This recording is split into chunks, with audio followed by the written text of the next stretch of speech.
आज हम डिस्कस करेंगे डिज़ाइन मेथडोलॉजी के बारे में।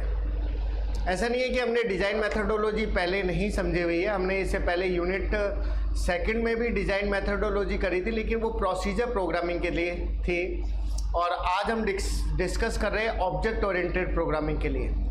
तो अब आप पहले तो ये समझें कि आखिर स्ट्रक्चर और ऑब्जेक्ट ओरिएंटेड डिज़ाइन में फ़र्क क्या होता है। अगर आपको ये समझने में दिक्कत आ रही है तो आप ये समझें कि सी और C++ में क्या अंतर होता है। तो आप ये समझें कि ये जो प्रोग्रामिंग होती है टॉप डाउन प्रोग्रामिंग होती है, और ये वाली जो प्रोग्रामिंग है ये हमारी बॉटम अप प्रोग्रामिंग होती है।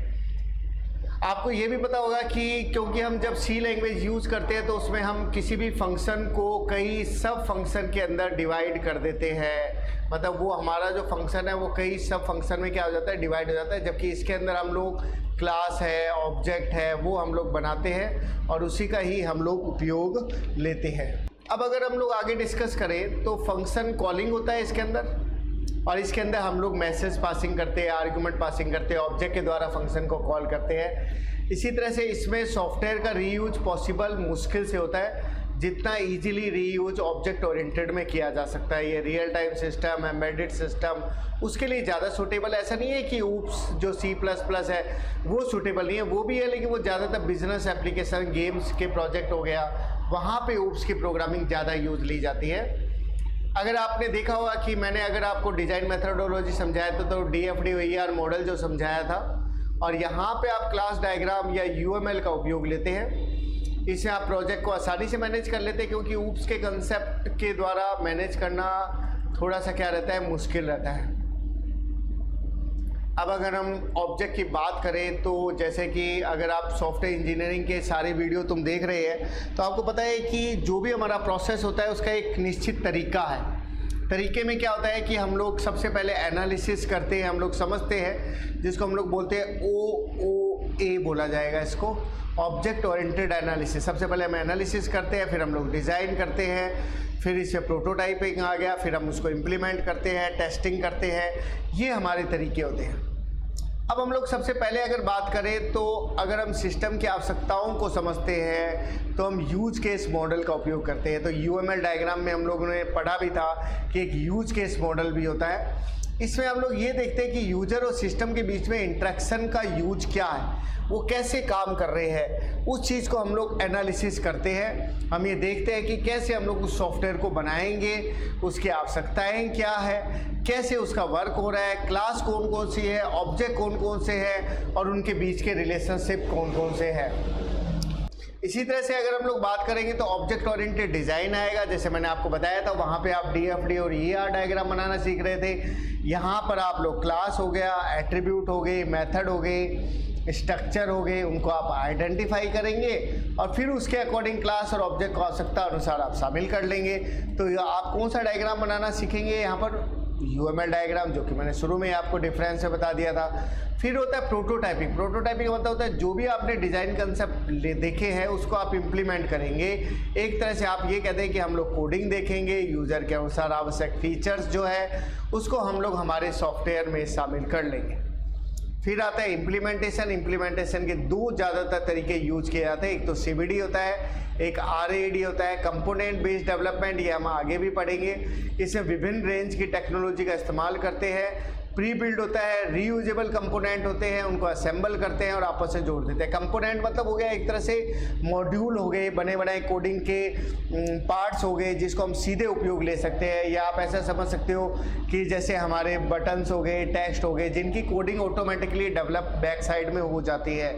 तो कंपोनेंट बेस्ड डेवलपमेंट हो गया। एक रैड होता है, रैपिड डेवलपमेंट होता है, रैपिड एप्लीकेशन डेवलपमेंट, जिसे टूल और टेक्निक का आप लोग यूज करते हैं। इसके अंदर आप देखते हैं कि कैसे उसको डेवलप किया जाएगा। SDLC जो है पुराने मेथड का उपयोग नहीं लेता है, ऑब्जेक्ट ओरिएंटेड अप्रोच के अनुसार ही डेवलप इसको करना पड़ता है। विजुअल बेसिक हो गया, पावर बिल्डर हो गया, मतलब कुल मिला के आप बने बनाए टूल्स है, जैसे पावर बिल्डर, विजुअल बेसिक के टूल्स हो गए, ऑब्जेक्ट ओरिएंटेड के टूल्स हो गए, उनका आप लोग यूज़ करते हैं। पुराने तकनीकों का यूज जो सॉफ्टवेयर डेवलपमेंट में होता है वो आप लोग इस्तेमाल नहीं करते। और आपको पता है कि जब आप सॉफ्टवेयर को शामिल कर लेंगे तब आप क्या चाहते हैं कि आप उसकी टेस्टिंग करना चाहते हैं, टेस्टिंग करेंगे तो आपको पता लगेगा कि सॉफ्टवेयर में क्या क्या गलतियां हैं और उस सॉफ्टवेयर की गलती को कैसे सुधारा जा सकता है। ये हमारा कहलाएगा इंक्रीमेंटल टेस्टिंग। नेक्स्ट जो चीज़ है वो है ऑब्जेक्ट ओरिएंटेड मैट्रिक्स। जैसे मैंने आपको शुरू में बताया था, और ऐसा नहीं है कि मैट्रिक्स टॉपिक यूनिट सेकंड में भी था, यूनिट सेकंड में था, तो वहाँ पे और यहाँ पे इसीलिए मैंने इसका नाम रखा है OOP मैट्रिक्स, मतलब ऑब्जेक्ट ओरिएंटेड प्रोग्रामिंग मैट्रिक्स। यहाँ पे आप जो भी खर्चा कैलकुलेट करेंगे वो ऊप्स के अकॉर्डिंग करेंगे, और ऊप्स के अकॉर्डिंग खर्चा कैलकुलेट करेंगे तो मान के चलो कि आप लोग क्लास एंड ऑब्जेक्ट को देखेंगे, आप लोग इसके अलावा पॉलीमॉर्फिज्म, इनहेरिटेंस, इन सब चीज़ों के अनुसार कोस्ट कैलकुलेट करेंगे। तो ऑब्जेक्ट ओरिएंटेड डिज़ाइनिंग कोस्ट को कैलकुलेट करने के काम में आता है। इसमें क्वांटिटेटिव मेजरमेंट होता है और डिज़ाइन की क्वालिटी को चेक करता है, आर्किटेक्चर लेवल पर कार्य करता है और कंपोनेंट लेवल पर भी काम करता है। मतलब आर्किटेक्चर डिजाइनिंग मतलब हो गया, उसका कंपोनेंट हो गए, जैसे मैंने अभी आपको बताया था, कॉम्प्लेक्सिटी को आप कम करने की कोशिश करते हैं, प्रोडक्ट की कैपेबिलिटी को बढ़ाने की कोशिश करते हैं। तो ये सब चीज़ें किसमें आप करते हैं? मैट्रिक्स में, ताकि अच्छा प्रोडक्ट डेवलप हो, अच्छा उसका आर्किटेक्चर हो, कॉम्प्लेक्सिटी कम से कम हो।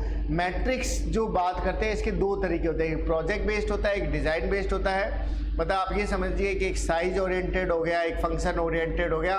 वहाँ पे ये मैंने दो डिफरेंस आप बताए थे, दो टाइप, और यहाँ पर आप याद रखेंगे प्रोजेक्ट के लिए और डिज़ाइन के लिए।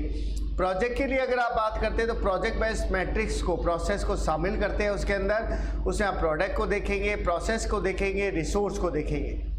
और डिज़ाइन बेस्ड मैट्रिक्स में जो है उसमें आप ट्रेडिशनल पार्ट और ऑब्जेक्ट ओरिएंटेड पार्ट।